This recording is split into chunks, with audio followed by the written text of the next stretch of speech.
ముందుగా వైష్ణవి వస్తుంది మన ముందుకి. దా తల్లి.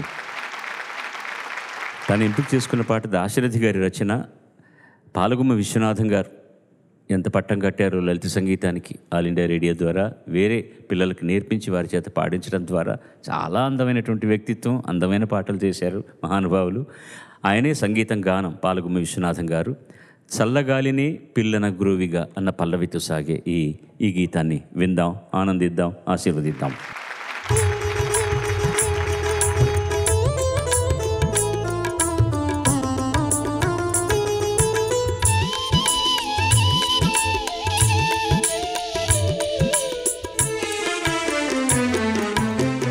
చల్లగాలిని పిల్లన గ్రోవిగా మెల్లమెల్లగా ఊదే స్వామి ఎవరయ్యా నీవెవరయ్యా, ఎవరయ్యా నీవెవరయ్యా.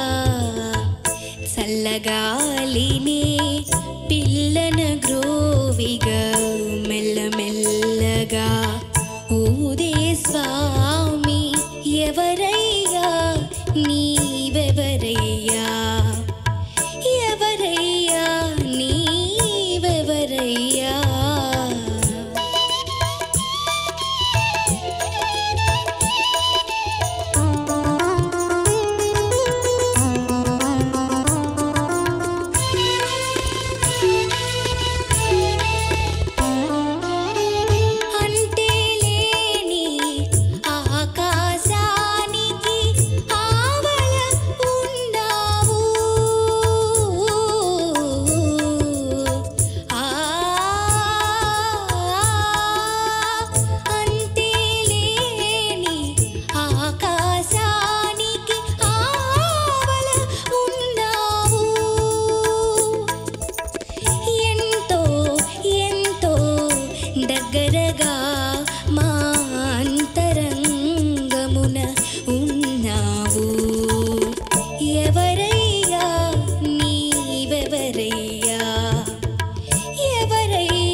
జల జల పారే సెలయేరులలో వినిపించెనయా నీ మురళి.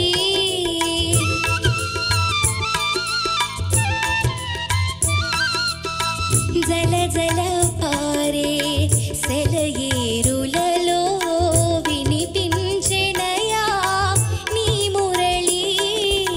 అశాంతి నిండిన జగాన నేడు ప్రశాంతి నొసగును ఆరవడి.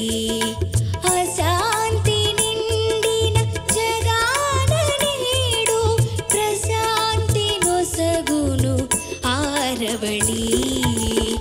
ఎవరయ్యా నీవెవరయ్యా, ఎవరయ్యా నీవెవరయ్యా. చల్లగాలిని పిల్లన గ్రోవిగా మెల్లమెల్లగా ఊదే స్వామి ఎవరయ్యా నీవెవరయ్యా, ఎవరయ్యా నీవెవరయ్యా. ధన్యవాదాలు. ప్రాణం లేసొచ్చినట్టుందమ్మా ఈ పాట వింటే. స్వతహాగా మెలడీ సాంగ్స్ లైక్ చేశారు నాకు. మళ్ళా నాటి రాజేశ్వరరావు గారు, పెండ్యాల్ గారు, టీవీ రాజు గారు ఆ యుగంలోకి తీసుకెళ్ళావు ఈ పాటతో. నిజంగా నువ్వు ధన్యురాలివి. ఎందుకంటే నా సాంగ్స్, నేను తీసిన 60 సినిమాల్లో సాంగ్స్ రికార్డింగ్స్ ఎప్పుడు జరిగినా సెట్లో రామారావు ఉన్నా, నాగేశ్వరరావు ఉన్నా, శోభనబాబు గారు ఉన్నా, చిరంజీవి గారు ఉన్నా, నేను మాత్రం రికార్డింగ్ ఉందంటే వెళ్ళి థియేటర్ దగ్గరే కూర్చునేవాడిని. ఎందుకంటే బాలు గారి గొప్ప వాయిస్ వింటూ మహా అదృష్టం అని నేను అక్కడ వెయిట్ చేసి కూర్చుని వినేవాడిని. అలాంటి గాన గంధర్వుడు ముందు మీరందరూ పాడటం ఆయన సన్నిధిలో పాడటం, ఆయన సలహాలు సంప్రదింపులు మీరు తీసుకోవటం మీకు దేవుడిచ్చిన వరం. ప్రతిరోజు ఏదో ఒక తలకాయ నొప్పి, ఏదో ఒక డిప్రెషన్ వస్తూ ఉంటాయి అప్పుడప్పుడు. అలా వచ్చినప్పుడు నేను వెంటనే టీవీ పెట్టుకుని పాడుతా తీయగా కానీ స్వరాభిషేకం కానీ చూస్తాను, వెంటనే రిలీఫ్ వస్తుంది నాకు. ఇది కంగ్రాచులేషన్స్ అమ్మ. చిన్న చిన్న మాటలతో హాయిగా రాసినటువంటి పాట, హాయిగా కంపోజ్ చేసిన పాట ప్రారంభించగానే కళ్యాణ వసంతంలో చాలా బాగుందంటే ఎన్నెన్నో అన్యస్వరాలు తీసుకొచ్చారు. దాంట్లో కూడా చాలా అందమైనటువంటి పోహళింపులు ఉన్నాయి, ప్రవాహం చాలా గమ్మత్తుగా వెళ్ళింది. ఆయన వస్తుతः చాలా మంచి గాయకులు కూడా విశ్వనాథం గారు, పాలగుమ్మి విశ్వనాథం గారు, పద్మరాజు గారి సోదరులు. ఎంతో పవిత్రమైపోయింది నువ్వు ఈ పాట పాడాక. ఆయన వాళ్ళు ఆ మహానుభావుల ఆత్మ అంతా ఇక్కడ ఉండి మీ మీద ఆశీర్వృష్టి కురిపిస్తూనే ఉంటుంది. చక్కగా పాడావు తల్లి. God bless you.